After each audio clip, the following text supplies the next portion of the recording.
Evacuate. Evacuate. Seatbelts. Leave everything. Bad exit. Go back. You could have no obstruction, no fire, no water, go to open your exit, and it doesn't work. It's jammed. A lot of the times I think the perception is that we're waitresses in the sky. First and foremost, we are safety professionals. Anything that can happen on the ground can happen in the air. Come this way. Leave everything. My name's Patrice Hillis. And my name is Trillany Bundridge. My nickname is Trill. We're here to show you what it takes to be a Delta Airlines flight attendant. A lot of magic happens down here in the training center. Over 195,000 applications come into Delta Airlines, and of those, 3,000 for this year alone will get to come through these doors and be a Delta Airlines flight attendant. Initial flight attendant training is 6 weeks of intense training. They start here in week 1 and they learn about the foundations of Delta Airlines. And then we go to week 3, and those are non-phase specific things like security, emergency management, medical situations that could happen on board the aircraft. And then week 6 is all about customer service. And so within those 6 weeks, we have a fully rounded Delta Airlines flight attendant who is ready to go out there on any aircraft. This area is what we call our mock-up areas, and these are aircraft that have been cut out from the desert. They've shipped them here, and our flight attendants go into these mock-ups and they practice different types of scenarios. A lot of what we do is very customer service driven. Flight attendants are able to balance that customer service piece as well as being mindful of any type of emergency situation that could happen on board the aircraft.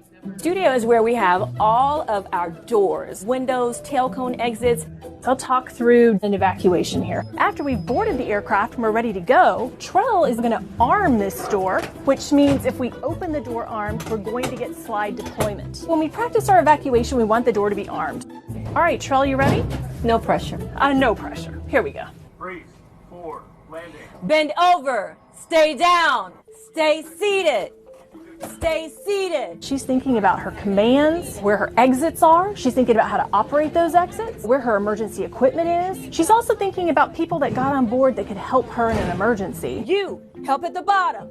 You, help at the bottom. And she's also going to think about the people that got on who might need her assistance. We do want thinking flight attendants. We do operate with a lot of checklists, but in the end, sometimes things come down to a judgment call. We travel to different time zones, different countries, and maybe we can't sleep. And then you're expected to make good judgment calls, and you're expected to remember all your training and respond to emergencies and be Delta gracious and patient and all of that on lack of sleep as well sometimes. We're going to head to our motion-based trainer. It is our one and only trainer that does shake, does move. Our flight attendants have a week of training for emergencies that could happen on board the aircraft and learning our different types of commands. This is one of them. Evacuate. Evacuate. Seatbelts. Leave everything. Bad exit. Go back. Come this way, leave everything, jump and slide. If you don't stay calm, then your anxiety will feed off of that person. It's definitely important to make sure you stay calm. Now, welcome to our ditching mock-up. We have a 767 mock-up, and the flight attendants have on their life vests, and they jump right in. And they work together as a team to handle ditching, getting into a raft, helping each other stay warm while they're waiting for rescue. We like to take flight attendants, train them in these particular scenarios with the hope that they can take that knowledge and transfer it out to a real live aircraft. And when those situations happen in real life, their training kicks in. One of our most common emergencies is medical emergencies. When there's someone who has a heart attack in the aisle, I know where the medical equipment is on board the aircraft, and I'm fully able to handle those types of situations. Are you okay? Are you okay?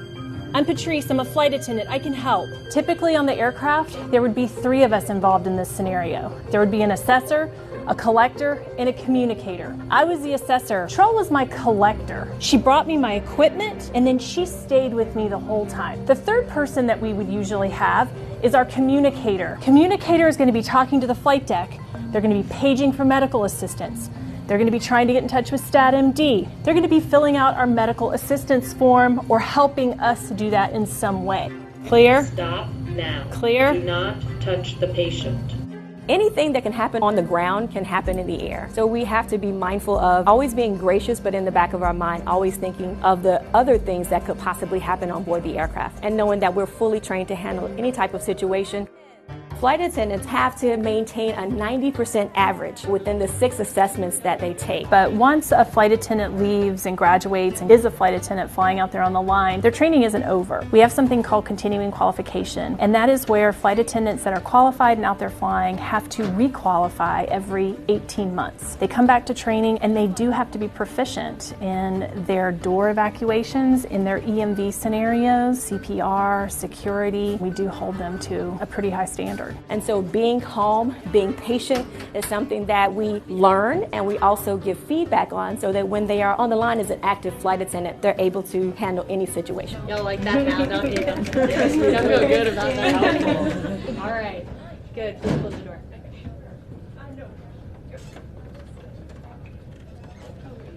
There you go. Bend over. Stay down.